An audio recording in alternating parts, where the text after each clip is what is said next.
الحمدللہ رب العالمین والصلاة والسلام علی خاتم النبیین اما بعد فاعوذ باللہ من الشیطان الرجیم بسم اللہ الرحمن الرحیم الصلاة والسلام علیک یا رسول اللہ وعلی آلک واصحابک یا حبیب اللہ الصلاة والسلام علیک یا نبی اللہ وعلی آلک واصحابک یا نور اللہ۔ پیارے پیارے اسلامی بھائیوں اور مدنی چینل کے ناظرین، پروگرام ہے قربانیوں کی داستان۔ ایک تسلسل کے ساتھ ہم اسلامی تاریخ میں ہونے والے عظیم قربانیوں کے واقعات کو سن رہے ہیں، سمجھ رہے ہیں، اور کاش اس پر عمل کرنے کی بھی ہمیں توفیق نصیب ہو جائے، ہمیں سبق لینے کی بھی توفیق نصیب ہو۔ سب سے پہلے ہم نے اپنے پروگرام میں انبیاء کرام کی قربانیوں کے بارے میں کچھ جانا، پھر سرکار دو عالم علیہ الصلوۃ والسلام کی مبارک سیرت کے بارے میں ہم نے الحمدللہ کچھ مدنی پھول حاصل کیے اور ان کی قربانیاں اور ان کے صبر و استقلال کے بارے میں سمجھنے کی کوشش کی۔ اس کے بعد الحمدللہ ہمارے پروگرام میں ہم نے صحابہ کرام علیہم رضوان کی قربانیوں کے بارے میں کچھ جانا، مسلسل 2-3 سلسلے ہوئے، مگر آج بات کریں گے اہل بیت اطہار کی، نبی پاک علیہ الصلوۃ والسلام کے مبارک خاندان کی۔ کیا گھرانہ میرے حضور کا ہے، سبحان اللہ۔ پیارے آقا علیہ الصلوۃ والسلام کے اہل بیت ہیں، مگر جب وقت آتا ہے تو وہ بھی ایسی قربانی دیتے ہیں کہ رہتی دنیا کے لیے ایک میسج چلا جاتا ہے کہ اسلام کے لیے اپنا سب کچھ قربان کرنا یہ آل رسول کا بھی شاندار انداز ہے۔ چلیں گے ان واقعات کی طرف، مگر پہلے درود پاک کی فضیلت پر مشتمل ایک بہت ہی خوبصورت حدیث پاک سنیں گے، ایک بہت ہی خوبصورت روایت سنیں گے۔ امیر المومنین حضرت مولائے کائنات علی المرتضیٰ شیر خدا کرم اللہ تعالی وجہ الکریم سے روایت ہے کہ اللہ عز و جل نے جنت میں ایک درخت پیدا فرمایا ہے جس کا پھل سیب سے بڑا، انار سے چھوٹا، مکھن سے نرم اور شہد سے بھی میٹھا اور مشک سے زیادہ خوشبودار ہے۔ ناظرین ذرا غور کیجیے کیسا پھل ہے، اس کی یعنی کیسا دکھتا ہے یہ بھی بتایا گیا، اور اس کا ذائقہ کیسا ہے دوبارہ بتاتا ہوں۔ ایسا پھل ہے جس کا ذکر کرتے ہوئے کہتے ہیں منہ میں پانی آ جائے۔ سیب سے بڑا ہے، انار سے چھوٹا ہے، مکھن سے زیادہ نرم ہے، شہد سے زیادہ میٹھا ہے اور خوشبو مشک سے زیادہ خوشبودار ہے۔ اس درخت کی شاخیں، وہ درخت کیسا ہے کہ اس کی شاخیں موتیوں کی ہیں، تنے سونے کے ہیں اور پتے زبرجد کے ہیں۔ اللہ اکبر۔ اب اس درخت کا پھل کس کو ملے گا؟ مولا علی شیر خدا کرم اللہ تعالی وجہ الکریم فرماتے ہیں لا یأکل منها الا من اکثر من الصلاۃ علی محمد صلی اللہ تعالی علیہ وآلہ وسلم۔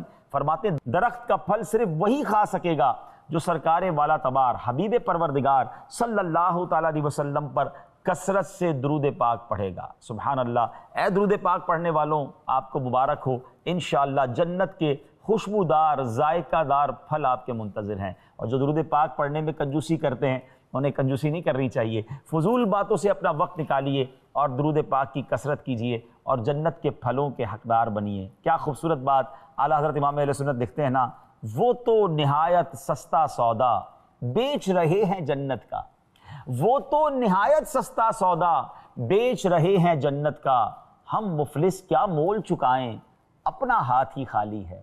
تو اے میرے پیارے اسلامی بھائیوں، نیت کر لیں، مبارک دن ہیں، مبارک راتیں ہیں، فضول باتوں سے اپنے آپ کو بچائیں اور کثرت سے درود پاک پڑھنے والوں میں شامل ہو جائیں۔ آئیے مل کر محبت کے ساتھ بآواز بلند درود پاک پڑھ لیں۔ صلو علی الحبیب صلی اللہ تعالی علی محمد صلی اللہ علیہ وسلم۔ ناظرین بات کرتے ہیں اس مبارک فیملی کی، اس مبارک خاندان کی جن پر ہماری جانیں قربان۔ سیدی اعلیٰ حضرت لکھتے ہیں نا، کیا بات رضا اس چمنستان کرم کی، کیا بات رضا اس چمنستان کرم کی، زہرا ہے کلی جس میں حسین اور حسن پھول۔ سبحان اللہ۔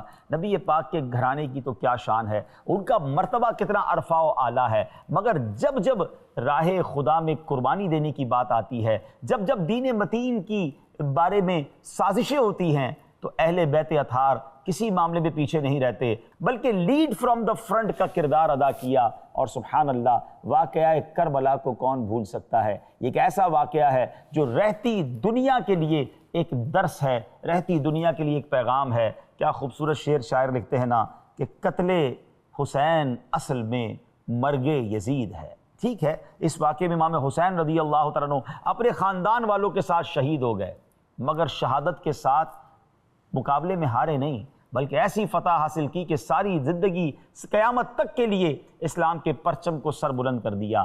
قتل حسین اصل میں مرگ یزید ہے، اسلام زندہ ہوتا ہے ہر کربلا کے بعد۔ تو پتہ چلتا ہے کہ قربانیوں سے ہی اسلام کے باغ کی آبیاری کی جاتی ہے۔ ناظرین، ہم اس واقعے کو آگے جا کر ڈسکس کرتے ہیں، مگر ہمیں پہلے اندازہ ہو کہ جن ہستیوں کا ذکر ہونے جا رہا ہے ان کا مرتبہ اللہ اور رسول کی بارگاہ میں کس قدر عرفہ و اعلیٰ ہے۔ امام حسن اور امام حسین کی تو کیا شان ہے۔ ایک بار حضرت امام حسن رضی اللہ تعالیٰ عنہ نے نبی پاک علیہ السلام کی خدمت میں حاضر ہوئے اور پیارے آقا کے شانہ اقدس پر نبی پاک کے کاندھوں پر سواری کرنے لگے تو ایک صحابی کہتے ہیں، صاحبزادے آپ کی سواری کیسی اچھی ہے۔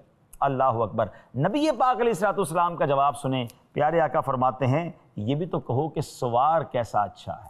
سبحان اللہ، یعنی پیارے آقا کو حضرت حسن رضی اللہ تعالیٰ عنہ سے کتنا پیار ہے۔ نبی پاک علیہ السلام ایک بار سجدے میں تھے، امام حسن رضی اللہ تعالیٰ عنہ پشت مبارک سے لپٹ گئے، سرکار دو عالم علیہ السلام نے اپنے سجدے کو طول دیا، اپنے سجدے کو طویل کر دیا تاکہ صاحبزادے کو تکلیف نہ پہنچے۔ ناظرین، یہاں یہ بات بھی سیکھنے کو مل رہی ہے۔ ہم پروگرام کو لے کر آگے چلتے رہیں گے اور اپنے لیے بھی انشاءاللہ کچھ نہ کچھ سبق حاصل کرتے رہیں گے۔ پہلا جو مدنی پھول ہمیں سیکھنے کو مل رہا ہے کہ بچوں سے ہمارا تعلق کیسا ہونا چاہیے۔ آج کل لوگ بچوں سے پیار نہیں کرتے، کچھ لوگ ایسے ہوتے ہیں جو بچوں پہ شفقت نہیں کرتے، ہر وقت سختی کرتے ہیں۔ یہ ہمارا دین نہیں ہے۔ ہمارا اسلام تو ہمارے اپنے گھر والوں کے ساتھ ہمیں محبت اور پیار کا درس دیتا ہے۔ سرکار دو عالم علیہ السلام جس طرح حسنین کریمین سے محبت فرماتے، جتنا والہانہ پیار کرتے، کبھی کاندھوں پر سواری ہے، کبھی جناب ان کے ساتھ پیار فرما رہے ہیں، شفقت فرما رہے ہیں، انہیں چوم رہے ہیں، انہیں سونگ رہے ہیں۔ یہ سب ہمیں بتا رہا ہے کہ ہمیں اپنے بچوں کے ساتھ، اپنی فیملی کے ساتھ کیا برتاؤ کرنا ہے۔ ایک حدیث پاک ہے جس کا مضمون ہے کہ تم میں بہترین وہ ہے جو اپنے گھر والوں کے لیے بہترین ہے، اور آقا علیہ السلام فرماتے سن لو میں تم سب سے زیادہ اپنے گھر والوں کے لیے بہترین ہوں۔ بعض اوقات ہم باہر کے لوگوں کے لیے بڑے شفیق، بڑے نرم، بڑے مہربان ہوتے ہیں، مگر اپنے گھر والوں کے ساتھ کیسے ہوتے ہیں؟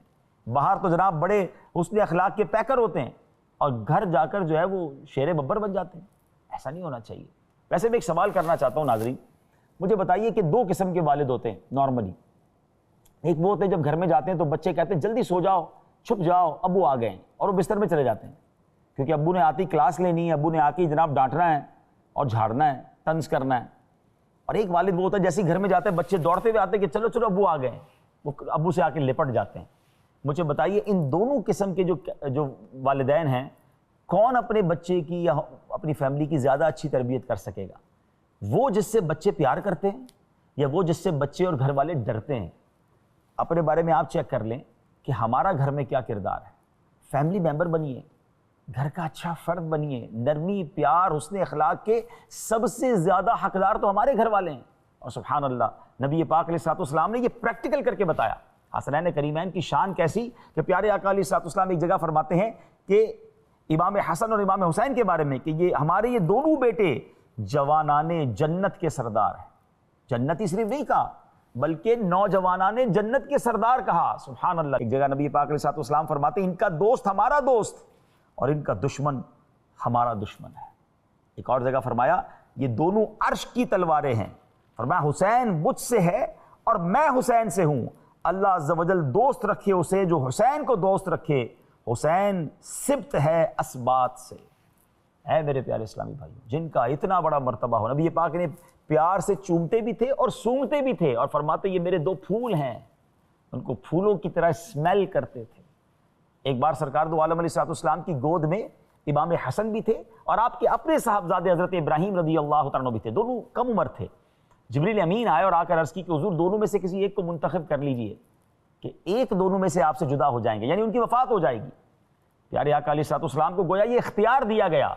نبی پاک فرماتے ہیں کہ اگر ابراہیم دنیا سے جاتے ہیں تو مجھے تکلیف ہوگی، لیکن اگر حسین جاتے ہیں تو مجھے بھی تکلیف ہوگی، فاطمہ کو بھی تکلیف ہوگی، مولا علی کو بھی تکلیف ہوگی۔ نبی پاک علیہ السلام نے حضرت ابراہیم رضی اللہ عنہ کا جانا، اپنے بیٹے کا دنیا سے جانا قبول فرما لیا، اور ایسا ہی ہوا کہ کچھ دنوں کے بعد حضرت ابراہیم رضی اللہ عنہ جو نبی پاک علیہ السلام کے صاحبزادے ہیں وہ دنیا سے پردہ فرما گئے، اور پیارے آقا امام حسین کو دیکھ کر یہ کہا کرتے تھے کہ میرا وہ نواسا ہے جس پر میں نے اپنے بیٹے کو قربان کیا ہے۔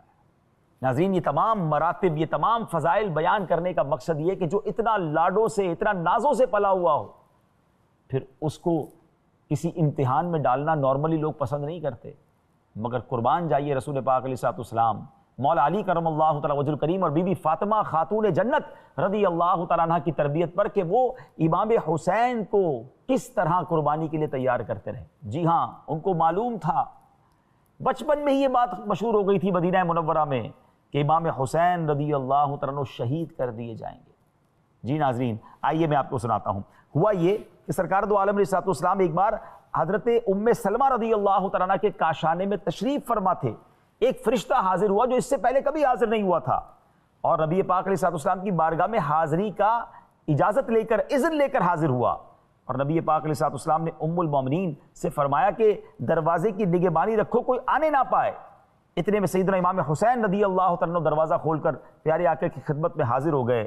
نبی پاک علیہ السلام پیار فرمانے لگے۔ فرشتے نے عرض کی، حضور نے چاہتے ہیں؟ فرمایا ہاں۔ عرض کی وہ وقت قریب آتا ہے کہ حضور کی امت انہیں شہید کرے گی، اور حضور چاہیں تو وہ زمین حضور کو دکھا دوں جہاں یہ شہید کیے جائیں گے، یعنی وہ جگہ بھی دکھا دوں۔ پھر سرخ مٹی، اور ایک روایت میں ہے کہ ایک میں ہے کہ کنکریاں حاضر کیں۔ نبی پاک علیہ السلام نے ان کو سونگ کر فرمایا، ریح کرب و بلا، بے چینی اور بلا کی بو آتی ہے۔ ام المومنین رضی اللہ تعالیٰ عنہ کو وہ مٹی نبی پاک علیہ السلام نے عطا کر دی، اور ارشاد ہوا جب یہ خون ہو جائے تو سمجھ لینا کہ حسین شہید ہو چکے ہیں۔ انہوں نے وہ مٹی جو ہے ایک شیشی میں رکھ چھوڑی، اور حضرت ام المومنین ام سلمہ رضی اللہ تعالیٰ عنہ فرماتی ہیں کہ میں کہا کرتی تھی جس دن یہ مٹی خون ہو جائے گی وہ کیسی سختی کا دن ہوگا۔ اللہ اکبر۔ یعنی ناظرین ذرا سوچئے، نبی پاک کو معلوم تھا امام حسین شہید کر دیے جائیں گے، اور صرف پیارے آقا علیہ السلام کو نہیں، اور صحابہ کرام کو، مولا علی کو بھی معلوم تھا، بی بی فاطمہ کو بھی معلوم تھا۔ ایک اور روایت میں آتا ہے کہ حضرت امیر المومنین مولا علی کرم اللہ تعالیٰ وجہ الکریم ایک بار صفین کو جا رہے تھے تو زمین ایک کربلا کے قریب سے گزرے، نام پوچھا لوگوں سے کون سی جگہ ہے؟ لوگوں نے اس کی حضور کربلا ہے۔ اب آپ اتنا روئے کہ زمین آنسوں سے تر ہو گئی۔ فرمایا میں نے نبی پاک علیہ السلام کی خدمت میں حاضر ہوا تھا، ایک بار حضور کو روتا ہوا پایا، پوچھا حضور کس سبب سے اب آنسو بہہ رہے ہیں؟ ارشاد ہوا کہ ابھی جبریل میرے پاس کہہ کر گئے ہیں کہ میرا بیٹا حسین فرات کے کنارے کربلا میں شہید کیا جائے گا۔ پھر جبریل مجھے وہاں کی مٹی میرے پاس لے کر آئے اور مجھ سے ضبط نہ ہو سکا اور میری آنکھیں بہہ نکلی۔ یعنی نبی پاک علیہ السلام کو معلوم ہے، مولا علی کو معلوم ہے، بی بی فاطمہ کو معلوم ہے۔ مگر ناظرین اب میں ایک سوال کرنا چاہتا ہوں، وہ لوگ جو امتحان سے گھبراتے ہیں، بعض اوقات تو یہ جملے کہتے ہیں نا، کہنے والے عجیب عجیب باتیں کرتے ہیں، یار میں نماز بھی پڑھتا ہوں، میں زکوٰۃ بھی دیتا ہوں، میں روزے بھی رکھتا ہوں، میں نے تو حج بھی کیا ہے، مگر مجھ پر یہ امتحان کیوں آ رہے ہیں، ہماری فیملی پر یہ امتحان کیوں ہیں؟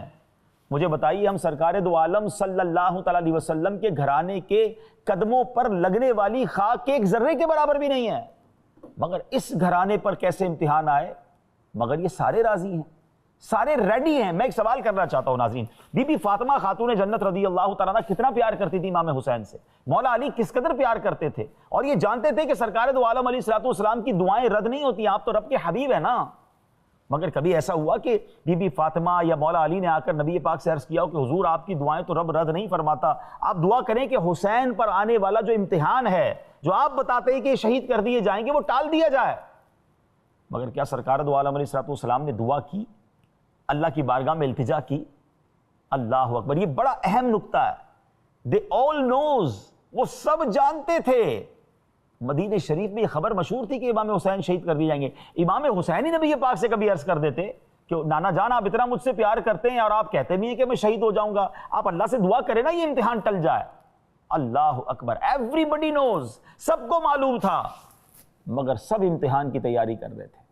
امام حسین کو پالا جا رہا تھا، ان کی پرورش کی جا رہی تھی تاکہ یہ خاندان کا عظیم چشم و چراغ جو ہے اس خاندان کے نام کو اور روشن کرے، اپنا سب کچھ قربان کر دے، مگر دین کے پرچم کو سرنگوں نہ ہونے دے۔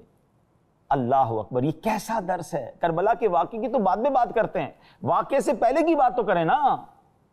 ہمارا یہ حال ہے، ہمیں پتہ چل جائے ہمارے اوپر کوئی امتحان آنے والا ہے، ہم پریشان ہو جاتے ہیں، مگر وہ سب راضی ہیں۔ یہ ہے صبر و رضا کا پیکر ہونا، یہ ہے اسلام کے لیے قربانی دینا۔ جس ماں باپ کو پتا ہو کہ میرا بیٹا جوانی میں شہید کر دیا جائے گا، میرے بیٹے کو آگے جا کے تکلیف ہوگی، کتنی تکلیف ہوتی ہے ان ماں باپ کو، مگر ان کی زبان پر تو شکوہ نہیں تھا، زبان پر شکوہ رنج و علم لایا نہیں کرتے، زبان پر شکوہ رنج و علم لایا نہیں کرتے، نبی کے نام لیوا غم سے گھبرایا نہیں کرتے۔ ناظرین، کربلا کا واقعہ کیوں ہوا؟ اب تھوڑا سا میں اس کا سینیریو آپ کو بتاتا ہوں۔ امام حسین رضی اللہ تعالیٰ کو جب پتا چلا کہ یزید نے، جو کہ بدبخت تھا، بد کردار تھا، اور اس نے لوگوں سے جبرن بیعت لینا شروع کر دی ہے، تو امام حسین رضی اللہ تعالیٰ کے پاس بھی نمائندے آئے۔ آپ نے انکار کر دیا کہ میں اس بد کردار کی بیعت نہیں کروں گا۔ اب کیا ہوا؟ اب یہ ہوا کہ کوفہ والوں نے امام حسین رضی اللہ تعالیٰ کو خط لکھنا شروع کیے کہ حضور ہم آپ کی بیعت کرنا چاہتے ہیں، یزید کی بیعت نہیں کرنا چاہتے۔ امام حسین رضی اللہ تعالیٰ کو جب بہت سارے خطوط مل گئے، اور انہوں نے خطوط میں کچھ اس طرح لکھا کہ حضور اگر آپ نہیں آئیں گے اور ہم آپ کی بیعت نہ کر پائے تو ہم اللہ کی بارگاہ میں عرض کر دیں گے کہ ہم نے تو امام حسین کو بلایا تھا۔ امام حسین نے یہ عزم کیا کہ مجھے کوفہ جانا چاہیے۔ صحابہ کرام علیہ رضوان کو سب یاد تھا، فرات کے کنارے آپ شہید ہوں گے، آپ صحابہ کرام نے روکا آپ کو، آپ مت جائیے، آپ ایسا نہ کیجئے، وہ کوفہ والے وفا والے نہیں ہیں۔ مگر امام حسین ایک مبلغ اسلام تھے، نبی پاک کے نواسے تھے، ان کے اوپر ایک ذمہ داری تھی۔ انہوں نے کہا کہ میں اللہ کی بارگاہ میں قیامت کے دن کیا جواب دوں گا کہ کوفہ والے مجھے خط لکھتے رہے اور میں ان کے پاس نہ کیا۔ بہت زیادہ صحابہ کرام نے جب ان کو عرض کیا تو آپ نے پھر کیا کیا کہ آپ نے اپنے نمائندے کے طور پر اپنے کزن، اپنے قریبی رشتہ دار حضرت مسلم بن عقیل رضی اللہ عنہ کو بھیج دیا کہ، اور پھر خط بھی دیا کہ میں اپنا نمائندہ بنا کر انہیں بھیج رہا ہوں۔ تو حضرت مسلم بن عقیل رضی اللہ عنہ جب کوفہ پہنچتے ہیں تو وہاں تو شاندار استقبال ہوتا ہے، ہزاروں لوگ بیعت کر لیتے ہیں۔ حضرت مسلم بن عقیل نے جب ایسا سب کچھ دیکھا تو آپ نے امام حسین کو خط لکھا کہ حضور اب آپ آ جائیں کوفہ، یہاں کے لوگ تو بڑے گرم جوشی سے ویلکم کرنے کے لیے آپ کو تیار ہیں اور وہ آپ سے بڑی محبت کرتے ہیں۔ امام حسین کو جب یہ خط ملا تو آپ اب کوفہ کے لیے روانہ ہو گئے۔ ذرا غور کیجئے، آپ جانتے ہیں یہ کون سا وقت تھا؟ یہ 4 ذو الحجہ ہے۔ مکہ، پہلے آپ مدینہ منورہ سے مکہ پاک آئے، اور مکہ مکرمہ میں جب خط ملا تو آپ اب کوفہ کے لیے روانہ ہو گئے۔ یہ کتنی بڑی ایک اور قربانی ہے، قربانیوں کی داستان سن رہے ہیں نا۔ ذو الحجہ میں ساری دنیا حج کرنے جاتی ہے، 4 ذو الحجہ ہے، لوگ حج کرنے آ رہے ہیں۔ امام حسین حج کو چھوڑ کر اسلام کو بچانے کے لیے کوفہ کا سفر کر رہے ہیں۔ یہ کتنی بڑی قربانی ہے۔ پہلے نانا کے شہر مدینہ منورہ کو چھوڑا، اور آپ کو اور آپ کے رفقا کو یہ تھا کہ وہاں جا کے کچھ بھی ہو سکتا ہے۔ ساری زندگی جس کی مدینے میں گزری ہو، ذرا سوچیے اس کو مدینہ چھوڑنا کتنا مشکل لگا ہوگا۔ یہ کتنی بڑی قربانی ہے۔ پھر حج کے دنوں میں کعبے کو چھوڑ کر کوفہ جا رہے ہیں۔ راستے ہی میں آپ کو اطلاع مل گئی کہ حضرت مسلم بن عقیل کو شہید کر دیا گیا۔ کوفہ والوں نے بے وفائی کر لی ہے۔ ناظرین، اب سوچیے کتنا بڑا مرحلہ ہوگا کہ 72 لوگ ہیں اور اس میں بھی بچے ہیں، خواتین ہیں۔ یہ لڑائی کے لیے نہیں گئے تھے۔ کوئی لڑائی کے لیے بچوں کو لے کر جاتا ہے کیا؟ فیملی کو لے کر جاتا ہے کیا؟ تیاری تھی، کتنے ہتھیار تھے؟ وہ تو مہمان بن کر جا رہے تھے، ان کو تو ریکویسٹ کر کے بلایا گیا تھا۔ مگر امام حسین رضی اللہ تعالیٰ عنہ کو جب پتہ چلا کہ راستے میں یہ اطلاع مل گئی کہ حضرت مسلم بن عقیل شہید ہو گئے ہیں، تو حضرت مسلم بن عقیل رضی اللہ تعالیٰ کے رشتہ دار بھی موجود تھے اس قافلے میں۔ کہا اب تو ہم نے جانا ہے، یا تو ان کا بدلہ لینا ہے یا لوگوں کوفہ والوں تک بات پہنچانی ہے۔ امام حسین نے کہا کہ ٹھیک ہے، میں تمہارے ساتھ ہوں۔ اب یہ واپس نہیں گئے۔ اب جب کوفہ کے قریب پہنچتے ہیں تو ابھی کوفہ سے پہلے ہی جس میدان میں آپ کو روکا گیا فرات کے کنارے، وہ کربلا کا میدان تھا، اور روکنے والے حضرت حر بن یزید تھے۔ 1000 کا لشکر لے کر آئے تھے، اور ان کو میسج یہ تھا کہ ان کو روکا جائے، یزید کی بیعت کا کہا جائے، بیعت نہ کرے تو گرفتار کر کے پیش کیا جائے۔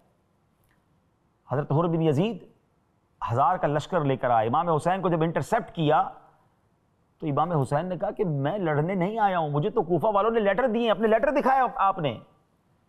مگر حضرت حر بن یزید اس وقت تک امام حسین کے قافلے میں شامل نہیں ہوئے تھے، آپ کے غلاموں میں شامل نہیں تھے۔ انہوں نے کہا کہ مجھے تو یہی حکم ہے، میں اور کچھ نہیں کر سکتا۔ لیکن ان کے دل میں اہل بیت کی محبت تھی، وہ سختی نہیں کر رہے تھے۔ نماز کا وقت ہوا تو امام حسین امامت کرتے، حضرت حر بن یزید اور ان کے قافلے والے بھی آپ کے پیچھے نماز پڑھتے۔ یعنی اس وقت تک یہ مانتے تھے کہ امام تو یہی ہیں۔ مگر یہ بات پہنچ گئی یزید اور اس کے ساتھیوں کو، انہوں نے پھر مزید 22,000 کا لشکر یا 21,000 کا لشکر بھیج دیا، اور حر بن یزید رضی اللہ تعالیٰ کی جگہ کسی اور کو سپہ سالار بنایا۔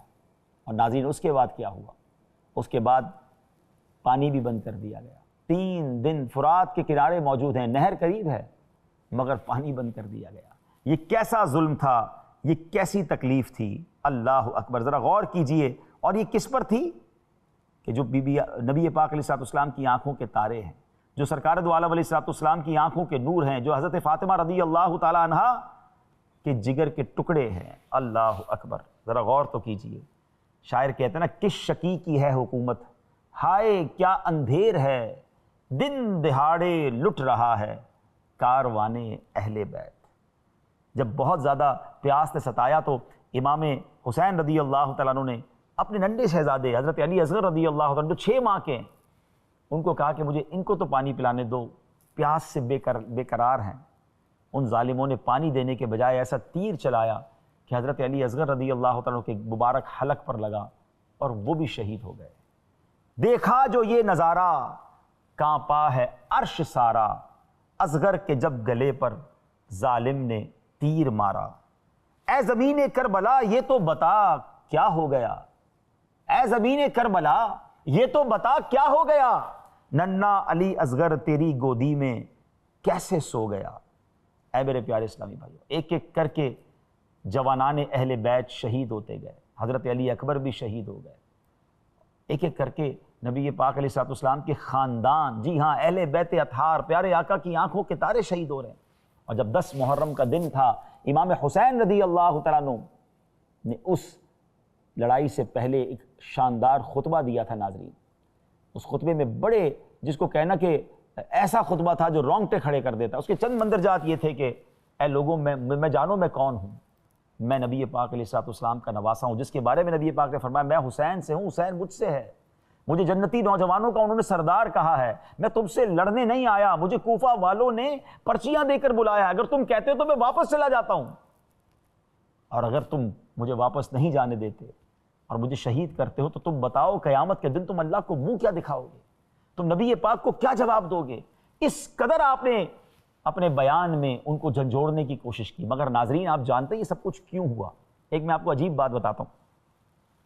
یہ جو یزیدی تھے نا، 21-22 ہزار جو تھے، یہ کلمہ پڑھنے والے تھے، نماز وہاں بھی ہوتی تھی، اذان وہاں بھی ہوتی تھی، 72 کی جماعت الگ ہوتی تھی، 21-22 ہزار کی جماعت الگ ہوتی تھی۔ اللہ اکبر، کلمہ پڑھنے والوں نے نواسہ رسول کو شہید کر دیا، ایسا کیا تھا؟ اب بڑی اہم بات سمجھنی ہے، کیونکہ یزید کی طرف سے ان یزیدیوں کے لیے انعام کا اعلان تھا، اس کے سپہ سالار کے لیے تہران کی گورنری کا اعلان تھا، بڑے مال و دولت کا اعلان تھا کہ اگر امام حسین کو شہید کر دیا گیا تمہیں یہ ملے گا۔ تو پتہ یہ چلا کہ بے شک کلمہ پڑھنے والا ہو، بے شک مسلمان کہلانے والا ہو، لیکن جب لالچ کا پردہ آنکھوں پر آتا ہے، جب مال و دولت اور اقتدار کی لالچ دل پر قبضہ کر لیتی ہے تو انسان وہ کچھ کر جاتا ہے کہ عقل حیران ہو جاتی ہے۔ ہم کیسے سوچ سکتے ہیں کہ کوئی لا الہ الا اللہ محمد الرسول اللہ صلی اللہ تعالی علیہ وسلم بھی کہے اور سرکار دو عالم علیہ الصلوۃ والسلام کے اہل بیت کو شہید کرے؟ ذرا سوچئے، خاندان اہل بیت کی خواتین بھی تھیں، ان کی آہ و فغاں ہے کہ ان کا کیا ہوگا، مگر who cares؟ انہوں نے کوئی خیال نہ کیا اور ظلم کی آندھیاں چلیں۔ آج 1400 سال گزرنے کے بعد بھی جب جب واقعہ کربلا سنتے ہیں ہماری آنکھیں نم ہو جاتی ہیں، دل بے قرار ہو جاتا ہے کہ یہ کیسے ہو گیا۔ لیکن جب تک ریزن تلاش نہیں کریں گے ناظرین، ہم اپنی اصلاح نہیں کر پائیں گے۔ پتہ چلا کہ جب گناہ کی ہوس، شیطان کی سازش دل پر قبضہ کر لے، انسان وہ کچھ کر لیتا ہے جو درندہ بھی نہیں کر سکتا۔ چلے میں آپ کو آج کل کی اگزامپل دیتا ہوں نا۔ آج کل کے اخبارات میں آپ نہیں پڑھتے، میں کچھ باتیں تو شاید زبان پہ لا بھی نہیں سکوں گا مگر اشارہ کر دیتا ہوں۔ 3 سال کے بچے کے ساتھ، 4 سال کی بچی کے ساتھ جو واقعات ہوتے ہیں اور ان کو دفن کر دیا جاتا ہے غلط کام کرنے کے بعد، کیا ہم نہیں کہتے یہ کوئی انسان نہیں ہو سکتا، یہ کوئی وحشی درندہ ہے، مگر نکلتا ہے انسان ہے، اور بعض اوقات افسوس کے ساتھ مسلمان نکلتا ہے جو کہتا ہے میں مسلمان ہوں۔ یہ کیسے ہو سکتا ہے؟